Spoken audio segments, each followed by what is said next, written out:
if I started selling on Etsy all over again, this is what I would do. Now, I'm a top seller on Etsy, and I also manufacture and consult for some top sellers on Etsy. So in this video, I want to share with you guys, what if I just went back and I started from beginning? I only had $500 to my name. What would I do to grow the fastest? Now, here's the thing. I manufacture for sellers, so I provide a print-on-demand service for people. I see a lot of shops behind the scenes. They go from zero to hundreds of dollars in sales per day. So I have some insight not only to my own Etsy business, but to other people's Etsy businesses. So what I'm going to share with you guys in this video is going to be extremely valuable. You do want to stick around to the end, because if you're not growing, there is a reason. It's not by accident. You're not just unlucky. There are things you are not doing. And these are the things that I would do if I started selling on Etsy from the very beginning. So now I'm going to assume that you already know that you need to have high quality photos, that you need to do your product research, keyword research, all of that. I'm just going to assume that you already know that you need to do that. If you're selling something that nobody's actively looking for, it doesn't matter what you do after. You're just not selling the right product, okay? So assuming you've done your research and you're not selling a product you're passionate for, but you're selling a product that is looked for, our people are seeking for. Because if you're selling a product that you are passionate for, but nobody really is, then you're not going to grow a scalable business. You're just going to sell it on the side, and occasionally you'll get a sale. That's just the reality. Maybe you can grow your Instagram account and people fall in love with the product just the way you are with that product, and then you're going to get some sales. This is assuming you want to grow your business and you want to generate traffic from the Etsy algorithm, from the Etsy marketplace. Now, all of that, assuming that you have. We're moving on, okay? Because I find way too many videos, they start off by saying, number one is have good photos, then product research. Like, we know that. We all know that. So the first thing I would do is I would not take on everything in my business. A lot of times when you start a business, you wear many different hats. You are all the C-level executives. You're CEO, CFO, C whatever, and you're doing everything. You're dealing with manufacturing, you're dealing with marketing, you're dealing with listing creation, photography, all of that you're doing yourself. Now, you don't have that much money, right? You're only having, say, $500, $100, maybe even you're in debt and you're trying to sell on Etsy. You can't hire anybody. And so you're going to be forced to wearing a lot of hats. So the best way that you can do off the bat is offload what you have to do. And so the way I would go about it is I would outsource the manufacturing to someone else.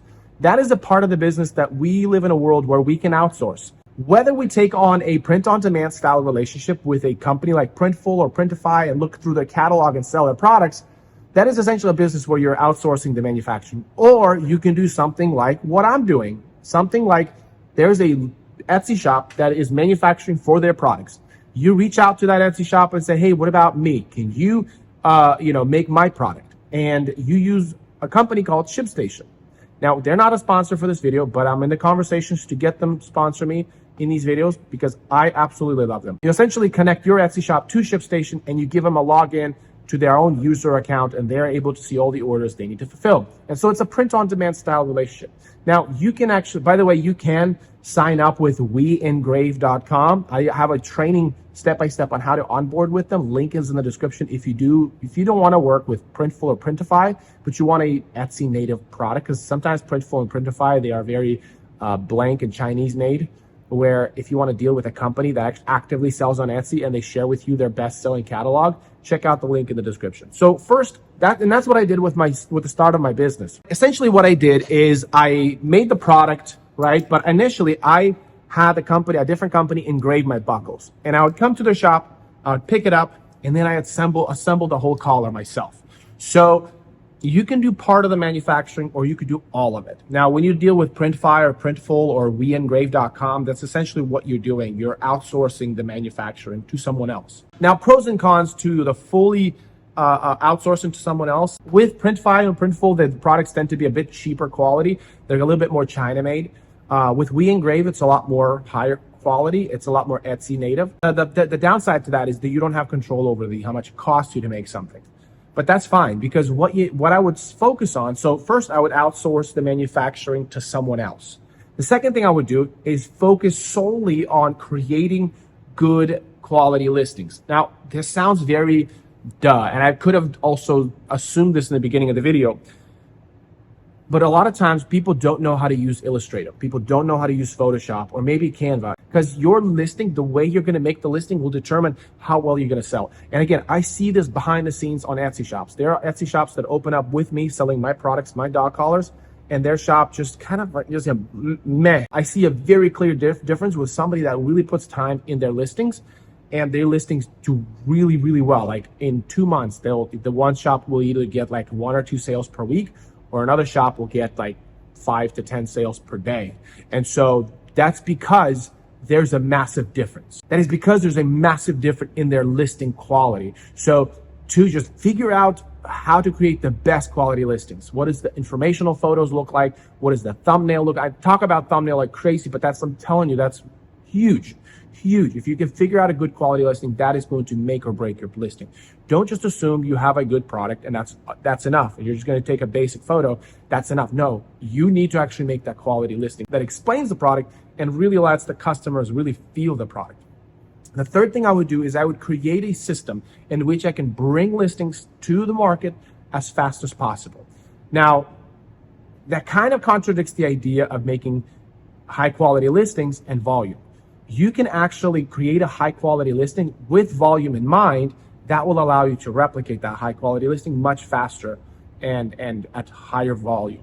So when you partner with a manufacturer, or you do business with WeEngrave.com, or you do with Printify or Printful, they're going to give you the option of pretty much printing anything on a surface or engraving anything on the surface, which means your job is to create a library of keywords and different use case scenario for that product with different engravings and different prints and different images on that product. And that means you're going to need to do more than just one, because people either have different preferences. Either somebody needs a t-shirt because it's Father's Day and the wife thought it would be a good idea to get a funny t-shirt for Father's Day that her husband's going to wear all day. Or it's a t-shirt needed for bridal party. Maybe the bride is getting the t-shirts for a bridal party and they're going for a bachelorette party, and she thought it would be cool for everyone to have a matching t-shirt. Different reason require different designs. And so your job is to really scale that as far as possible. So first one is outsourcing. Second of all, focusing on creating high quality listing, really focusing on this. By the way, when you do outsource to others, you don't have to worry about what thread you're going to use, what's your process, even buying equipment, cash flow, all that stuff you don't need to worry about. You just worry about creating high quality listing. And remember, this doesn't cost you that much money. You're just focusing on something that can be done on a computer, which is a big deal. Then you're creating a system in which you can scale high quality listing. Now, once you've created a scalable system, you move on to number 4. And number 4 is just repeat those steps over and over again and never stop. Now, this is the sad reality of Etsy, is that you need to constantly add products. Like I sold on Etsy with my dog collar being the #1 dog collar listing for like at any single page. I made over $2,000 in sales from one listings. And I can tell you that doesn't last long. It lasted me for about 2.5 years. And then it disappeared. And now that listing barely makes a sale a day. So if you're going to build your business assuming that you just need to put it out once, you're massively mistaken. You need to constantly add new products to the market.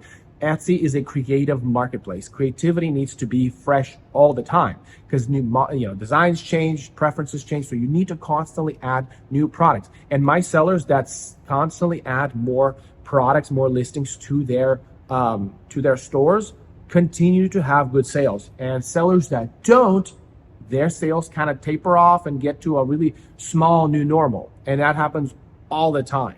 These are very simple steps you guys can take. So do them. Now, if you do want to get into manufacturing and you do want to make it yourself, once you get substantial volume and you think instead of continuing to replicate the system, by the way, not everyone should manufacture. Manufacturing is an incredibly hard task. There's so much to think about, not only about from machining to financing to inventory. There's so much to think about. So if you found that the system of POD model works for you and you are finding other sellers that you're collaborating with, just scale that. I mean, there are sellers that I know that make hundreds of sales each day doing this exact model. And if it works, scale that.